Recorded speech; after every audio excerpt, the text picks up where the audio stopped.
Hey there, Daniel with Full House Baby Proofing. Just wanted to point out I'm at a client's house. Their pool fence was installed incorrectly, and I am going to show you what was done.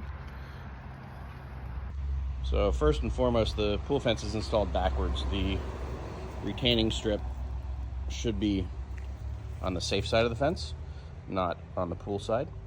And then most importantly here, all fences should end right here at the upright. When it ends back here, what you end up with is a very dangerous gap.